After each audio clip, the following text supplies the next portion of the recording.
Quality और consistent performance के लिए सिर्फ सिल्वर पंप्स एंड मोटर्स, नाम याद रखना।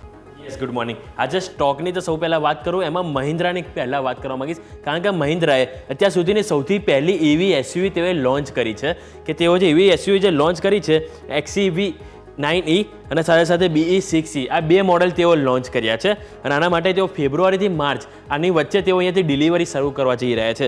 અને જે BE6e છે એની કિંમત તેઓ અહીંયાથી ₹18.9 લાખથી શરૂ થશે અને સામે XEV 9e છે કે જેની કિંમત 21.90 લાખથી અહીંયાથી શરૂ થતી જોવા મળશે. અને જે ફાઇનલ પ્રાઇસ છે એ જે ભારતને જે મોબિલિટી શો થાય છે એમાં તેઓ ફાઇનલ કરશે, એટલે કે જાન્યુઆરીમાં આની ફાઇનલ પ્રાઇસ આપણને આવતી જોવા મળશે.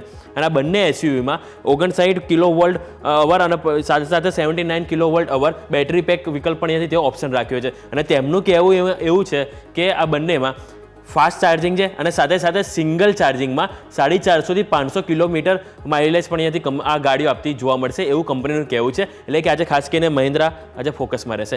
નેક્સ્ટ વાત કરવા માંગીશ તો સિમેન્સ. તો સિમેન્સના જે પરિણામ આવે છે Q4ના કેલેન્ડર યર પ્રમાણે કે જેમાં કંપનીનો નફો 45.4% વધ્યો છે, જે અનુમાન હતું માર્કેટનું એનાથી ઘણો સારો આવ્યો છે, જે ₹830.7 કરોડ આવ્યો છે. સામે આવક કંપનીની 11.3%થી ગ્રોથ કરી છે, જે ₹6461 કરોડ આવી છે. કંપનીના EBITDA 34% વધ્યા છે, જે 700 કરોડ હતો, જે વધીને અહીંયાથી 938 કરોડ પર આવ્યા છે. અને માર્જિન પણ આપણને 12.05% હતા, જેમાં સારો એવો ગ્રોથ થઈને આપણને 14.5% અહીંયાથી જોવા મળી રહ્યા છે. નેક્સ્ટ વાત કરવા માંગીશ તો ઓલા ઇલેક્ટ્રિકમાં પણ કંઈક ડેવલપમેન્ટ જોવા મળ્યું છે મહિન્દ્રાની જેમ જ, કે ઓલા ઇલેક્ટ્રિકમાં કંપનીએ એક તો ગીગ એન્ડ S1Z આ સ્કૂટરની રેન્જ તેઓ અહીંયાથી લોન્ચ કરી છે. અને આજે એની જે કિંમત તેમણે રાખી છે 39,999, એટલે કે 40,000થી લઈને 65,000ની વચ્ચે તેઓ અહીંયાથી રેન્જ રાખી છે. અને સાથે સાથે કંપનીએ પાવરપોડ નામથી જેઓ એક ઘર માટે ઇન્વર્ટર પણ લોન્ચ કર્યું છે. અને આજે ઇન્વર્ટરની જે કિંમત છે 9,999 અહીંયાથી રહેશે. અને આજે પાવરપોડે પોર્ટેબલ બેટરીથી ઘરને ઉર્જા આપવાનું માટેનું એક ઇન્વર્ટર છે, આ તેઓ અહીંયાથી લોન્ચ કર્યું છે. એટલે કે ઓલા ઇલેક્ટ્રિકમાં પણ એક આપણને અહીંયાથી ડેવલપમેન્ટ જોવા મળ્યું છે. NTPC આજે એક રડાર પર રહેશે, કારણ કે એક તો સ્વાભાવિક છે કે એની જે સબસિડિયરી કંપની છે NTPC ગ્રીન એનર્જી, એનું આજે લિસ્ટિંગ થવા જઈ રહ્યું છે, કે જેમાં આપણે જોયું તો કે રિટેલ પાર્ટિસિપેશન સારું જોવા મળ્યું હતું. સાથે સાથે કે કંપની જે ₹108ની ઇસ્યુ પ્રાઇસ હતી એ જોવાનું રહેશે કે આજે કઈ રીતે લોન્ચ થાય છે. હવે જે એમણે જે મહાજેન્કો NTPC ગ્રીન એનર્જીની સ્થાપના કરી છે, એક અપડેટ છે કે આ વેન્ચર NTPC ગ્રીન અને સાથે સાથે મહારાષ્ટ્ર વીજળી વિભાગનું 50/50 જોઈન્ટ વેન્ચર તેઓ અહીંયાથી બનાવ્યું છે. અને આ જે જેવી છે એમાં મહારાષ્ટ્રમાં રિન્યુએબલ એનર્જી પેક ડેવલપમેન્ટ માટે મેન્ટેન કરતી જોવા મળશે.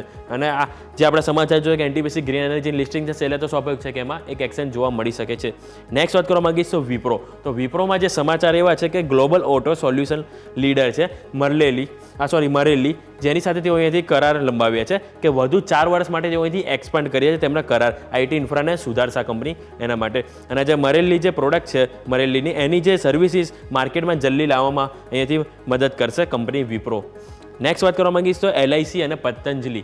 એમાં ખાસ કરીને પતંજલિ વધારે ફોકસમાં રહેશે, કારણ કે LICએ પતંજલિમાં અહીંયાથી હિસ્સો વધાર્યો છે કે તેઓ જે 4.986% હિસ્સો વધારીને 5.020% અહીંયાથી હિસ્સો કરતા જોવા મળ્યા છે. અને આ વખતે 0.034% હિસ્સો અહીંયાથી વધારવામાં આવ્યો છે. અને સાથે સાથે આ જે હિસ્સો વધારવામાં આવ્યો છે એ જે ટ્રાન્ઝેક્શન જે છે તેઓ ₹1764.96 શેરના ભાવે અહીંયાથી ઓપન માર્કેટમાં ટ્રાન્ઝેક્શન કરવામાં આવ્યું છે. નેક્સ્ટ વાત કરવા માંગીશ તો દેવ્યાન ઇન્ટરનેશનલમાં પણ અહીંયા કંઈક આપણને અપડેટ જોવા મળ્યા છે કે એમણે જે કોસ્ટા કોફીના CEO હતા એના પદ પરથી શ્રીજીત માધવને અહીંયાથી રાજીનામું આપ્યું છે. અને જે 8 જાન્યુઆરી 2025ના રોજ આ બદલાવ આપણને લાગુ થશે. અને સાથે સાથે જે કમલજીત સિંઘ છે બેદી કોસ્ટા કોફીના જે નવા CEO અહીંયાથી જોવા મળશે. અને જે હાલમાં જે કોસ્ટા કોફીના જે ઓપરેશન્સ અને નવા બિઝનેસ વેન્ચર્સ આ સંભાળે છે બેદી.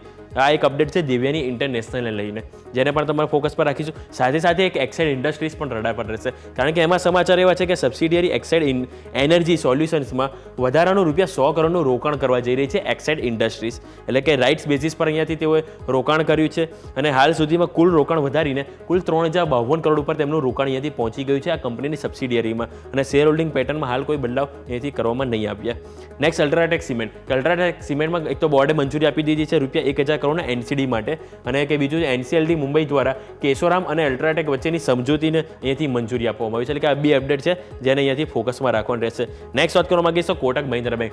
જેમ આપણે થોડા ટાઈમ પહેલાં સમાચારમાં હતું કે ચાર્ટર્ડ બેંક સાથે તેઓ એક કરાર કર્યા હતા કે ચાર્ટર બેંકની જે અનસિક્યોર પર્સનલ લોન છે એને ખરીદવા માટે અહીંયાથી મંજૂરીઓ ફાઇનલી CCIએ આપી દીધી છે. આના માટે ઓક્ટોબરમાં આ બંને વચ્ચે અહીંયાથી જે કરાર કરવામાં આવે છે જેને CCIએ મંજૂરી ફાઇનલી આપી દીધી છે. અને લાસ્ટ સ્ટોકની વાત કરવા માંગીશ તો જેગલ પ્રીપેડ સર્વિસીસ, કે એમાં જે માસ્ટર કાર્ડ ટેકનોલોજી સાથે આ કંપનીએ કરાર કર્યા છે. આ પણ આપણે જે ચર્ચામાં હતું એને પણ અહીંયાથી મંજૂરી મળી ગઈ છે કે જે માસ્ટર કાર્ડ જેગલના જે SaaS પ્લેટફોર્મ છે કે તેના જે પ્લેટફોર્મ અને ટેકનોલોજી પર રિકમેન્ડેડ કરશે આ જેગલ પ્રીપેડ સર્વિસીસ. અને બીજું કે કોર્પોરેટ ગ્રાહકને રેફરલ બેઝિસ પર અહીંયાથી જેગલની પ્રોડક્ટ અહીંયાથી આપશે માસ્ટર કાર્ડ. આ એક અપડેટ છે જેગલ, એટલે કે જેગલ અને બીજું કોટક મહિન્દ્રામાં. આ બંનેમાં અહીંયાથી આપણને થોડાક કરાર જોવા મળે છે કે સિક્યોર લોન અને સાથે સાથે આપણને એક માસ્ટર કાર્ડ રિલેટેડ અહીંયાથી અપડેટ જોવા મળે છે. એટલે ઓવરઓલ આ દરેક સ્ટોકની વાત થઈ કે જેની ઉપર તમારે ફોકસ હોવું જોઈએ. અને સ્વાભાવિક છે કે આજે બુધવાર છે અને મંથ એન્ડમાં આપણે છે, એટલે કે આજે મંથલી એક્સપાયરી છે બેંક નિફ્ટીની, કે જેની ઉપર ફોકસ હોવું જોઈએ. અને શરૂઆતમાં આપણે જેમ વાત કરી કે NTPC green energy IPO listing આજે થવાનું છે